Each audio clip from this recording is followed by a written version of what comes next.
숨쉬기 힘들고 찬송하기도 힘드는데 그동안 또 우리가 얼마나 편안하게 생활했는가 하는 것도 생각하게 됩니다. 언젠가 마스크 집어 던지고 편안하게 숨 쉬면서 예배 드릴 날도 오겠지요.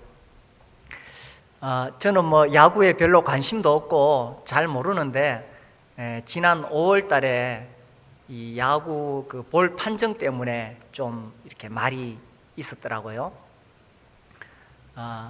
그 우리나라의 대표적인 두 구단이 이 경기를 했는데 이 심판이 조금 판정이 선수들 보기에 공정하지 않았는가 봐요. 그래서 이제 한 선수가 이제 인터뷰하면서 마지막에 내가 이 말 해도 되겠냐 하면서 정말 이 선수들이 안타 한번 치보려고 얼마나 애를 쓰는데 심판이 좀 더 공정하게 해주면 좋겠다. 사실 이제 그날 경기 끝나고 숙소에 들어가면 이제 12시까지 계속 어떤 일정이 있는 모양이죠. 자기들 일정을 마치고 나면 안타 한번 치보려고 어떤 경우는 새벽 3시까지 스윙 연습을 하면서 그렇게 피나는 노력을 하는데 이 심판이 좀 더 신경 써서 잘 판정하면 좋겠다. 그런 기사가 나왔더라고요. 그 경기에 관여했던 심판들은 다 2군으로 내려가게 되었답니다. 좀 더 이 공정한 판정을 하기 위해서 이제 로봇 심판이 등장하지 않을까 이런 이야기도 실렸더라고요. 사람이 다 공정하게 판단하고 싶겠지만 또 능력의 한계도 있잖아요.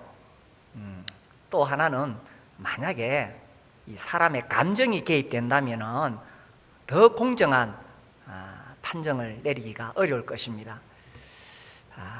이게 사람의 한계죠.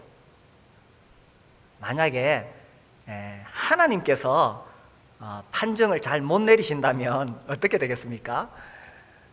이 우주와 만물을 다스리시는 하나님께서 정말 공정하고 공명하고 공의롭게 심판하지 않으신다면 온 우주가 혼란스러울 것입니다. 별과 별이 막 부딪히게 될 것이고 세상에는 악인들이 미쳐서 날뛰겠죠. 그러나 감사하게도 우리가 믿는 하나님은 공의로우신 하나님이십니다. 시편 89편 14절에 의와 공의가 주의 보좌의 기초라. 우리 하나님 그 보좌로부터 하나님의 의와 공의가 흘러나온다는 것입니다. 계속 하나님께서 어떤 분이신가에 대해서 우리가 하나님 말씀을 살펴보고 있습니다.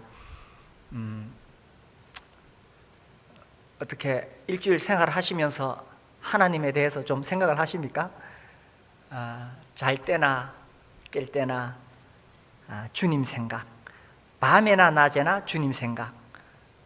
우리가 이런 찬송을 불렀는데 하나님 어떤 분이신가 말씀을 들으시고 평소 생활하실 때 우리 하나님은 이런 분이셔 이렇게 묵상하시면서 하나님과 더 친밀하게 되시면 좋겠습니다. 방금 읽은 말씀에서 의와 공의가 주의 보좌의 기초라. 하나님은 공의로우신 분이십니다. 이 말은 다르게 표현하면 하나님은 심판자라는 뜻입니다. 공의는 반드시 심판을 불러오게 되어 있습니다. 우리가 살고 있는 세상은 불의가 가득하지요. 또 악과 선이 막 뒤죽박죽 얽혀 있습니다. 그러니까 하나님의 심판이 있어야 되지 않겠어요? 그래서 이 공의는 심판을 불러오고 하나님은 이 공의의 기초에서 심판하실 것입니다. 현대인들은 하나님에 대해서 관심이 없지요. 하나님의 이 심판에 대해서도 관심이 없습니다. 하나님의 경고에 대해서도 무관심합니다. 그러나 언젠가 하나님께서 이 악한 세상을 심판하시는 날이 온다는 것입니다. 그리고 한 개인의 인생에 있어서도 하나님께서는 공의롭게 심판하십니다. 갈라디아서 6장에 보시면 이런 말씀이 있습니다. 갈라디아서 6장 7절, 스스로 속이지 말라. 하나님은 업신여김을 받지 아니하시나니 사람이 무엇으로 심든지 그대로 거두리라. 자기의 육체를 위하여 심는 자는 육체로부터 썩어질 것을 거두고 성령을 위하여 심는 자는 성령으로부터 영생을 거두리라. 속이지 말라는 거예요. 우리는 내가 잘못해놓고도 자기 자신을 적당히 속이려고 그럽니다. 아이 뭐 그럴 수 있지 하고 나 자신을, 내가 양심이 자꾸 괴로우니까, 내가 잘못한 거 생각하면 자꾸 양심이 괴로우니까 나 자신을 속이려고 합니다. 혹은 또 다른 사람도 속이려고 하죠. 내가 잘못한 것을 합리화시키려고 합니다. 상황이 그러니까 그럴 수밖에 없었잖아. 그러나 7절에 스스로 속이지 말라. 하나님은 업신여김을 받지 아니하시나니. 하나님은 내가 한 짓을 그대로 아신다는 것입니다. 그리고 사람이 무엇으로 심든지 그대로 거두리라. 콩 심은데 뭐가 납니까? 콩 나고, 팥 심은데 팥 나고. 이것이 하나님의 원리입니다. 공의로우신 하나님께서 내 인생에 무엇을 심었는가에 따라서 내가 거두게 된다는 것입니다. 어떤 그 선교사님이 간증하는 걸 들었는데요, 이분이 이제 선교하기로 마음을 먹고는 계속 기도했대요. 하나님, 제가 방언을 하게 해주십시오. 방언하게 해주십시오. 계속 기도했대요. 무슨 방언을 원하느냐 하면 영어 방언을 하게 해주십시오. 이제 선교하러 가려면 영어를 기본적으로 해야 되는데 영어 공부하기는 귀찮고 영어 방언이 터져버리면 그냥 안 배워도 되잖아요. 그런데 영어 공부에 투자해야 되죠. 영어 공부에 시간을 심어야 됩니다. 그래서 심는 대로 거두는 것이지 뭐 그냥 쉽게 되는 것이 아닙니다. 사업도 뭐 한순간 어떻게 해가지고 대박이 터지도록 하는 것은 옳지 않죠. 심는 만큼 정말 작은 일이라도 성실하게 꾸준히 일한 사람이 결국은 그 사업에서 성과를 거두게 되는 거죠. 심은 대로 거두는 것입니다. 무엇으로 심든지 그대로 거두게 된다는 것이죠. 오헬리 유명한 작가죠. 그 단편 소설에 보면 20년 후라는 소설이 있어요. 이제 두 친구가 20년 후에 그 자리에서 서로 만나자고 약속을 합니다. 한 친구는 이제 한 미천 잡아보겠다고 사업에 대박을 꿈꾸면서 서부로 떠났습니다. 한 친구는 그 도시에서 성실하게 일하면서 경찰이 되었습니다. 경관이 되어서 성실하게 일했습니다. 20년이 지나서 이제 그 장소에서 두 사람이 만나게 되는데, 그 사업하러 떠났던, 대박을 꿈꿨던 그 친구는 안타깝게도 범죄자가 되어서, 수배령이 떨어진 범죄자가 되어서 거기에 나타나요. 그리고 한 친구는 경관이 되어서 그렇게 운명적인 만남을 이제 나중에 가지게 됩니다. 그 20년 동안 어떻게 살았는가에 따라서 20년 후에 그들의 인생이 완전히 달라지게 된 거죠. 어쩌면은 우리가 지금 내 인생에서 거두고 있는 것은 20년 전에 내가 심었던 것에 대해서 거두고 있는 것이겠지요. 또 내가 지금 무엇을 심는가, 20년 뒤에 내가 심은 대로 그대로 거두게 될 것입니다. 그래서 젊은 날에 무엇을 심었는가 참 중요하죠. 특별히 젊은 날에 무엇을 심었는가, 중년에 그것을 거두게 되죠. 노년에 그것을 거두게 됩니다. 하나님 공의로우신 분이시기 때문에 내가 심은 대로 그대로 거두게 된다는 것입니다.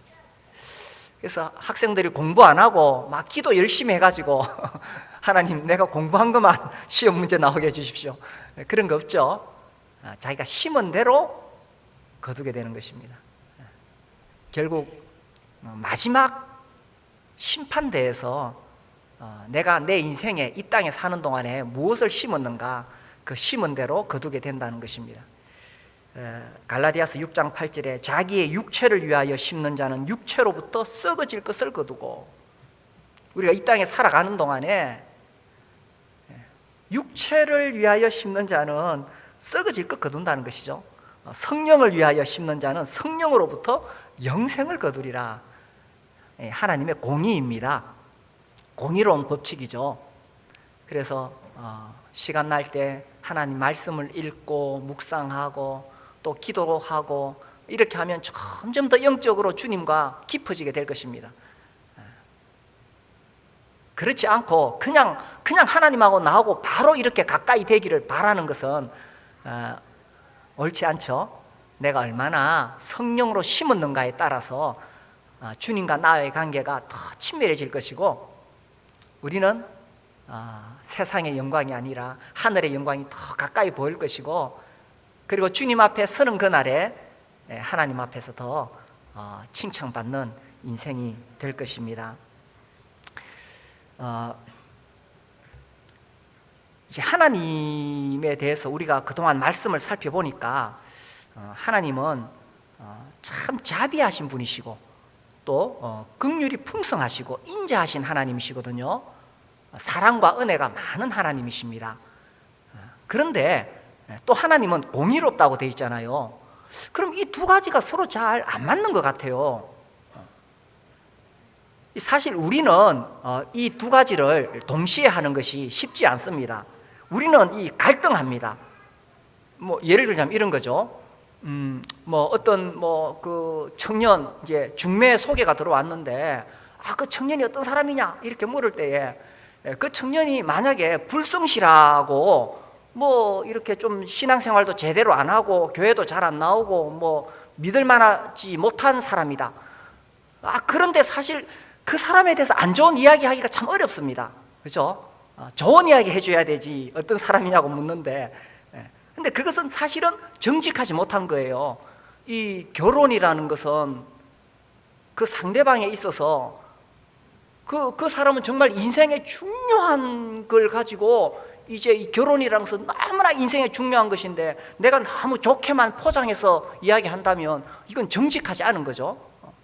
그렇다고 또 있는 그대로 그 청년은 뭐 교회도 제대로 안 나오고 뭐 이렇게 이야기하면 이것도 사람으로서 또 할 짓이 아닙니다. 그래서 우리는 이 공의로운 부분과 또 인자, 자비, 긍휼 이거 동시에 하기가 참 어렵습니다. 그런데 하나님께는 이게 전혀 문제가 안 돼요. 초대교회 시대에 많은 신학적인 논쟁이 있습니다. 그 중에 기독론 논쟁이 있어요. 사람들이 이제 궁금했던 것은 예수님은 완전한 하나님이시잖아요.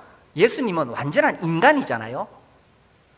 그런데 예수님 안에 어떻게 이 신성과 인성이 어떻게 동시에 참 표현하기 어려운데 동시에 작동할 수 있을까? 그래가지고 뭐 논쟁이 있는데 크게 세 번의 논쟁이 있습니다. 첫 번째는 아마 신성이 중심이 되었을 것이다. 근데 이거 이단으로 나중에 정죄됩니다. 또 이제 두 번째 논쟁은 신성과 인성이 따로 분리되어 있을 것이다. 이것도 이단입니다. 그 세 번째 논쟁은 이 신성과 인성이 서로 혼합이 돼가지고 제3의 성품이 생겼을 것이다. 이것도 이단으로 정죄됩니다. 참 어렵죠. 그래서 451년에 칼케돈에서 이제 이것이 정리가 됩니다.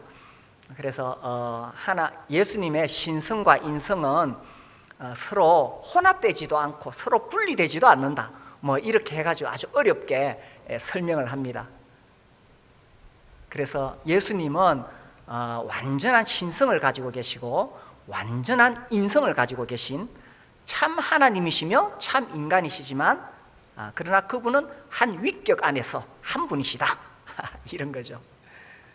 그래서 이제 이런 논쟁을, 아니 어떻게 신성과 인성이 동시에 한 분 안에 있을 수 있느냐, 이걸 가지고 그래 뜨거운 아이스크림 만들기 이렇게 표현합니다.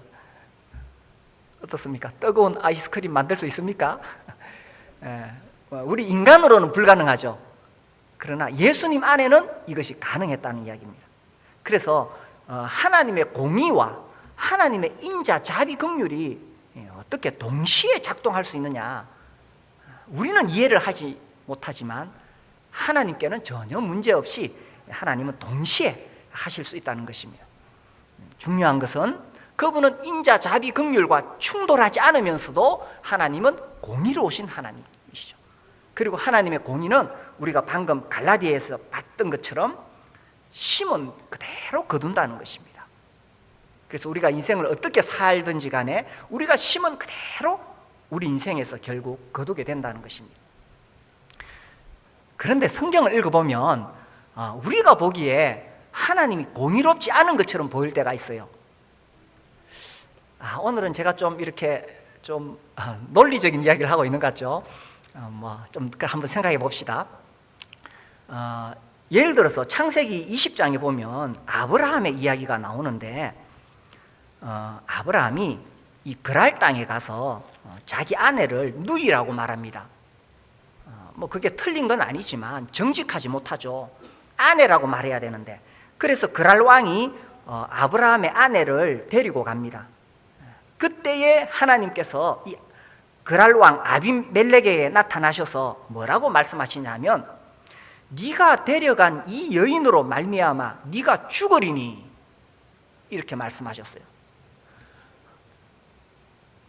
아니 사실은 아브라함이 정직하지 못했기 때문에 이 여자를 데려갔으니 누가 책망을 받아야 됩니까? 아브라함이 책망을 받아야 되잖아요. 그런데 그랄 왕이 오히려 네가 죽으리니, 야, 하나님이 나를 죽인다고 말씀하시니까 얼마나 두렵겠어요. 우리는 이 성경 읽을 때에 아이고 그래, 하나님은 하나님 믿는 사람들 편이야, 하나님 편에 하시는 참 좋은 분이야, 이렇게 생각하겠죠. 그러나 우리 인간의 객관적인 상식으로 봤을 때는 하나님 공의롭지 않게 보인다는 이야기입니다. 우리가 볼 때 그렇다는 거예요. 또 예를 들자면 예수님이 마태복음 20장에 포도원 품꾼 비유를 드셨어요. 포도원 주인이 아침 6시에 품꾼을 고용할 때에 내가 한 데나리온 주겠다 약속했지요. 그리고 9시에도 품꾼을 고용하고 12시에도 고용하고 오후 3시에, 마지막에 오후 5시에 품꾼을 고용했습니다. 그리고 이제 일이 다 끝나고 나서 품삯을 주는데 제일 뒤에 온 1시간밖에 일하지 않은 사람에게 한 데나리온을 줬어요. 그러면 아침 6시에 와서 하루 종일 일한 사람들은 더 많이 받아야 되잖아요. 그런데 주인은 똑같이 한 데나리온씩 줬다는 것이 포도원 품꾼의 비유 아닙니까? 아니 이게 우리 인간의 상식적인 수준으로 봤을 때는 공정하지 않은 거예요. 그래서 아침에 일찍 왔던 그 품꾼이 주인에게 따집니다. 아니 주인님, 이 사람들은 1시간밖에 일하지 않았는데 그들을 종일 수고하며 더위를 견딘 우리하고 똑같이 한 데나리온 주십니까? 이렇게 항의를 했어요. 근데 주인이 딱 이야기하죠. 네 것이나 가지고 가라. 나중은 이 사람에게 너와 같이 주는 것이 내 뜻이니라. 내 것을 가지고 내 뜻대로 할 것이 아니냐 하면서 입을 딱 막아버립니다. 그래서 우리의 상식으로 볼 때는 하나님이 공의롭지 않은 것처럼 보일 때도 있다는 것입니다. 그러면 하나님의 공의가 뭐냐? 하나님의 공의는 인간의 수준이 아닙니다. 하나님, 그분 자신이 하나님의 공의의 기준이 되신다는 것입니다. 그렇다고 해서 하나님께서 죄 지은 사람을 눈가반 준다든지 그런 건 아니죠. 아브라함은 나중에 그 그랄 왕에게 책망을 받습니다. 네가 남자 자존심 다 구겼다. 네가 네 아내를 왜 누이라고 말했느냐 했을 때 그 얼마나 부끄러운 겁니까? 그러니까 결국은 다 드러나게 된다는 거예요. 그러나 우리의 기준으로 하나님의 공의를 말할 수는 없다는 것입니다.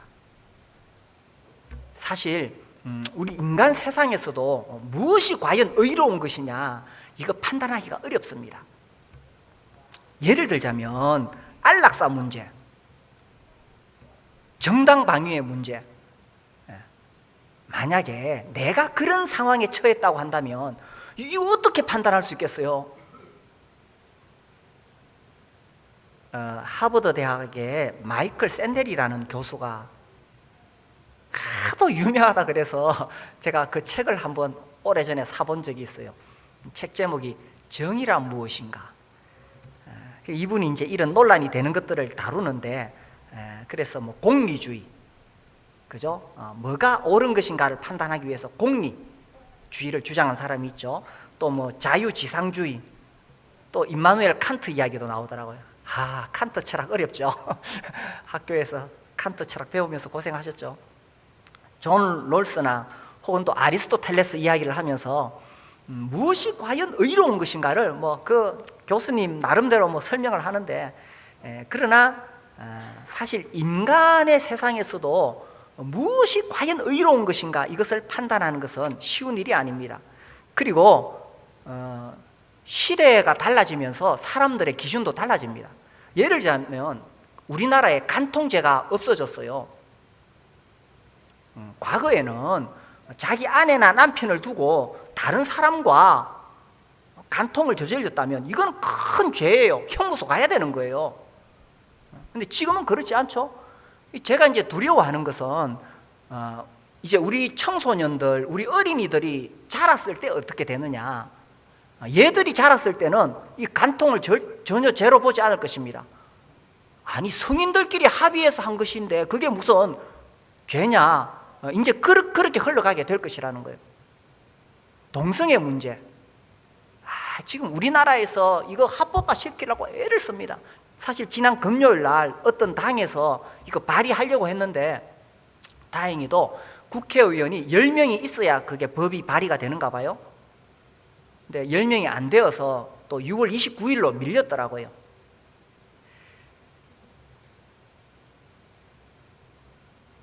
물론 우리가 동성애자를 뭐 혐오하거나 그렇게 해서는 안 됩니다. 그러나 성경은 명백하게 그것이 죄라고 규정하고 있거든요. 그래서 이 세상에서는 이런 것들이 자꾸 인간 중심으로 어떤 의의를 정하려고 그렇게 하고 있기 때문에 하나님이 공의롭지 않은 분처럼 보일 수 있다는 사실입니다. 그러나 하나님을 인간의 수준으로 끌어내려서는 안 된다는 거죠. 하나님의 이 공의의 판단은 우리의 판단과 다를 수가 있다는 것입니다. 하나님, 그분 자신이 공의입니다. 그래서 우리가 때로 이해가 안 되는 거예요. 아니 창세기 20장에 아브라함 이야기를 길 가는 사람들한테 펴놓고 한번 물어보십시오. 그 사람들이 과연 하나님이 공의롭다고 말하는지, 그죠? 포도원 품꾼 이야기를 한번 펴놓고 물어보십시오. 하나님 안 믿는 사람들은 그걸 받아들일 수가 없을 것입니다. 그래서 인간의 수준으로는 때로 이해를 할 수 없을 때도 있다는 것입니다. 그러나 분명한 것은 하나님은 공의로우신 분이시고 심은 대로 거둔다는 것입니다. 뭐 이런 경우는 우리가 이해할 수 있겠죠. 일제강점기에 신사참배를 반대하던 많은 성도들, 목사님들, 장로님들, 많은 성도들이 일본 경찰에게 잡혀가서 옥고를 치렀습니다. 죽으면 죽으리다 신청하셨어요? 산다고? 그 책 꼭 보세요. 오늘까지 신청하시기 바랍니다. 그래서 정말 거기 보면 정말 잔인하게 괴롭힙니다. 막 장작을 산더미같이 쌓아놓고 그것이 막 부서져서 없어지도록 매달아 놓고 때렸어요. 그리고 거꾸로 매달아 놓고 코에다가 고춧가루물을 막 부어가지고 배가 불러오면 그 성도들을 끌어내려가지고 구두발로 막 배를 밟았대요. 그러면 막 눈으로 코로 입으로 막 이렇게 고춧가루물이 막 나온대요. 그래서 신사참배를 거부하는 성도들을 고문했던 거죠. 그분들은 하나님 외에 다른 신에게 절하지 말라, 정말 하나님을 경외하는 마음으로 그런 고난을 견뎌냈는 거예요. 그 무렵에 이 독감이 확 번지게 됩니다. 소련독감. 독감이 확 번지게 되는데 제일 앞장서서 성도들을 괴롭혔던 경찰들이 그 독감으로 다 죽어나갔대요. 그 다음부터는 일본 경찰들이 굉장히 조심했대요. 우리가 그런 이야기 들으면은 역시 하나님은 공의로운 분이셔, 이렇게 인정이 되잖아요. 그러나 또 막상 보면 우리 주위에는 정말 예수님 믿고 성실하게 그렇게 사는데 계속 고난을 겪는 분들도 있다는 사실입니다. 또 어떤 분들은 정말 말씀에 불순종하고 막 육신대로 살고 세상대로 사는데도 승승장구 잘 되는 사람도 있다는 거예요. 그래서 우리의 지금의 기준으로 하나님의 공의를 봐서는 안 됩니다. 결국은요, 하나님 공의로우신 분이시기 때문에 결국은 모든 것이 하나님의 공의대로 심판을 받게 된다는 것입니다. 심은 대로 거둔다는 것입니다. 자기 육체를 위하여 썩어질 것을 심은 사람은 썩어질 것을 거두게 되고, 성령으로 심은 사람은 영원한 것을 거두게 된다는 것입니다. 하나님은 공의로우신 분이십니다. 하나님의 공의로운 심판에 대해서 제가 3가지 예를 들고 싶습니다. 이 하나님의 공의가 가장 잘 드러난 것은 저는 십자가라고 생각합니다. 십자가는 하나님의 사랑이 가장 잘 드러난 곳이잖아요. 그런데 한편에서 보면 십자가야말로 하나님의 공의가 가장 잘 드러난 곳이라는 거죠.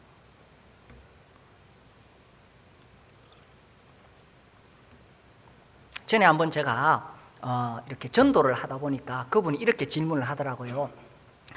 하나님께서 마지막 순간에 자기 아들을 버리지 않았느냐? 그러니까 예수님은 결국은 버림받은 게 아니냐? 예수님이 십자가에서 나의 하나님 어찌하여 나를 버리시나이까? 이렇게 기도하셨잖아요. 그 말씀대로라면 결국 마지막에 예수님은 버림받은 게 아니냐? 이렇게 약간 부정적으로 질문하더라고요. 그 예수님이 십자가에서 죽으시는 고난받는 그 순간은 정말 하나님은 그 순간만큼은 절대적으로 공의로우셔야 되셨습니다.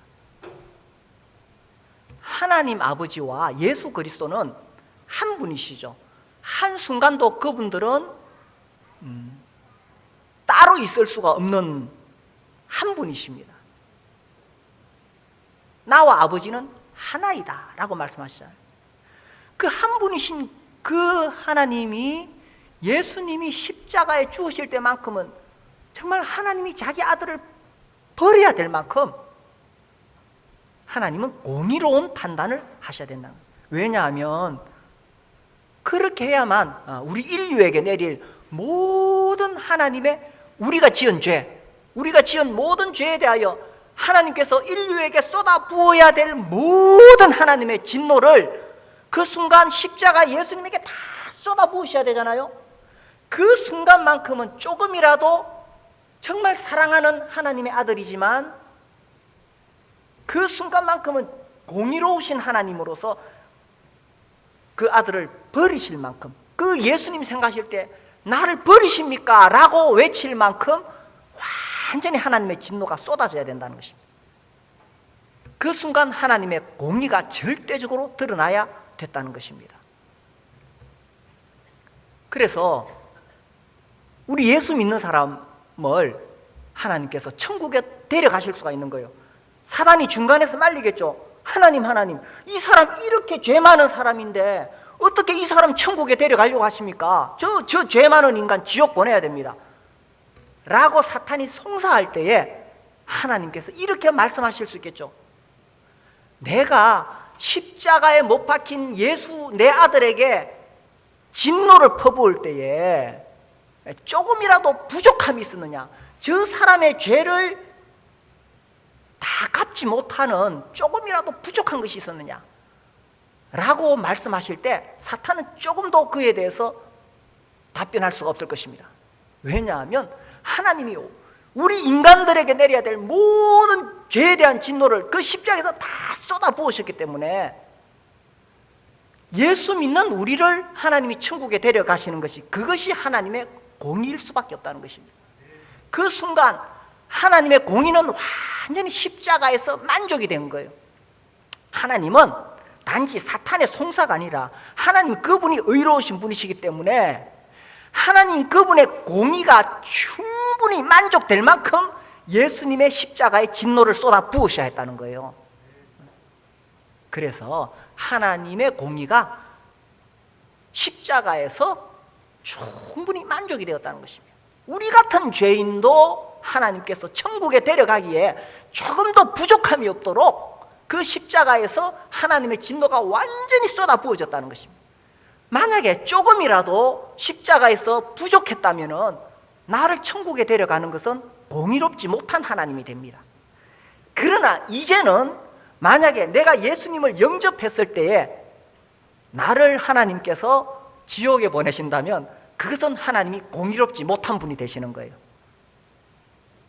그래서 우리를 구원하는 것은 하나님의 사랑과 함께 하나님의 공의라는 사실입니다. 그리고 저는 또 하나님의 이 공의가 나타나는 심판은 마지막 심판이라고 생각합니다. 요한계시록에 보면은 이제 이 마지막 때에 하나님께서 심판하시는 무시무시한 장면들이 나옵니다. 요즘 이 코로나가 돌면서 또 많은 설교자들이 마지막 때가 됐다 하면서 요한계시록 설교를 많이 하는 것 같더라고요. 저는 뭐 코로나로 또 그렇게 생각하는 것은 좀 그렇게 생각하는데, 분명한 것은 마지막 때에 이 요한계시록에 드러난 이런 무서운 심판이 있을 것입니다.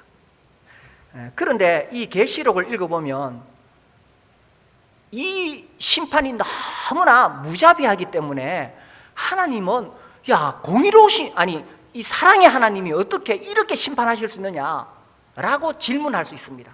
그런데 요한계시록 16장 5절에 보세요. 16장 5절.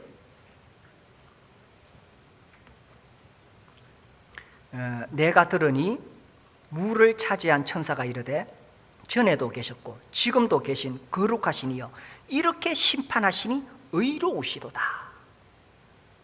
이 하나님의 공의는 하나님의 자비, 긍휼, 인자와 충돌하지 않습니다. 우리는 사실 이 두 가지를 동시에 하기가 어렵죠. 사랑의 하나님이 어떻게 이렇게 무서운 심판을 할 수 있느냐. 그러나 하나님의 사랑과 하나님의 공의는 충돌하지 않습니다. 그리고 이 마지막 때에 하나님은 무서운 심판을 내리시게 될 것입니다. 그리고 그 심판 내리는 장면을 보고 천사들이 노래하기를 7절 또 내가 들으니 제단이 말하기를 그러하다 주 하나님 곧 전능하신 이시여 심판하시는 것이 참되시고 의로우시도다. 사람들이 그 하나님의 진노 아래서 막 고통하고 괴로워하고 죽고 싶지만 죽을 수도 없어서 그런 무서운 이 진노가 요한계시록에 나오는데, 그렇게 봤을 때 이 하나님 너무 심하지 않는가? 그러지 않다는 것입니다. 이것이 하나님의 공의라는 것입니다.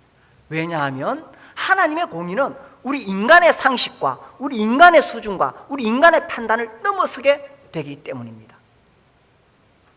어쩌면 우리가 이날에 우리의 가까운 친구, 우리의 가까운 사람들이 이런 무서운 심판 아래 있을 때에 우리 마음이 아플 수 있잖아요. 저 내 가까운 친구, 나의 가족인데 저런 심판을 받다니. 그러나 그때 우리는 하나님을 향해서 원망하는 것이 아니라 하나님의 심판이 공의롭다고 우리도 동의하게 될 것입니다. 그리고 이제 세 번째로 하나님의 공의의 심판에 대해서 제가 소개하고 싶은 것은 고린도전서 3장입니다.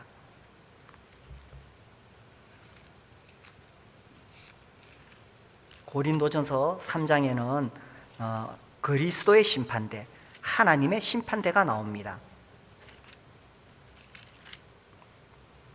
3장 12절, 만일 누구든지 금이나 은이나 보석이나 나무나 풀이나 지퍼로 이 터 위에 세우면 각 사람의 공적이 나타날 터인데 그날이 공적을 밝히리니 이는 불로 나타내고 그 불이 각 사람의 공적이 어떠한 것을 시험할 것임이라.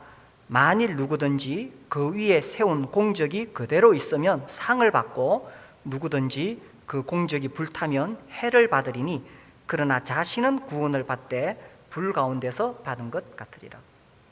참 무서운 말씀이죠. 예수님을 믿고 구원받은 우리는 지옥 가고 그렇지는 않습니다. 그러나 우리 모두가 그리스도의 심판대, 하나님의 심판대 앞에 서게 될 것입니다. 참 무서운 말씀입니다. 이날에 성령을 위하여 심은 사람은 영원한 것을 거둘 것이고, 육체를 위하여 심은 사람은 그날에 다 불타버리게 되고 겨우 영혼만 구원받는 부끄러운 구원을 받게 된다는 것입니다. 우리는 사실 잘 모릅니다. 스스로를 속이기도 하고 하나님도 나와 같은 줄 알죠.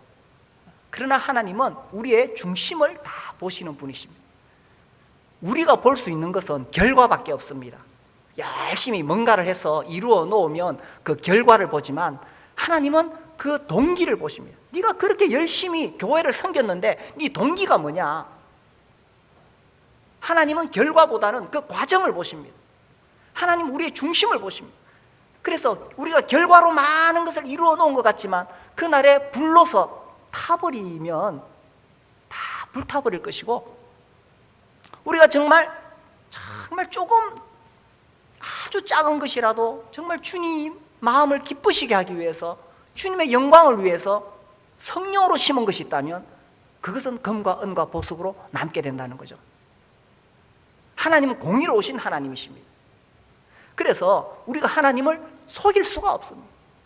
결국은 이 하나님의 공의대로 모든 것이 이루어진다는 것입니다. 우리가 살다가 억울한 일 있죠? 내가 정말 억울했으면 공의로우신 하나님께서 나의 억울함을 갚아주실 것입니다. 내가 살면서 남 모르게 죄 지은 거 있지요? 결국 드러나게 된다는 것입니다. 하나님은 공의로우신 하나님이십니다. 우리가 숨기려고 하죠? 감추려고 하죠? 20년 후에 다 드러나게 될 것입니다. 내가 젊은 날에 어떻게 살았는가에 따라서 20년 후에 결국은 내 인생에서 그걸 다 열매를 맛보게 된다는 것입니다.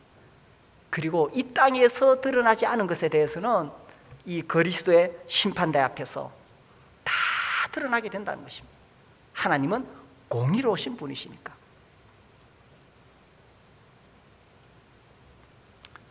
그래서 우리가 하나님의 자비와 긍휼과 인자에 대해서 그분을 찬양할 뿐만 아니라 또한 하나님 공의로우신 분이시기 때문에 그 하나님의 공의에 대해서도 알고 우리 하나님을 바로 알아서 우리 하나님을 잘 섬길 수 있게 되기를 바랍니다.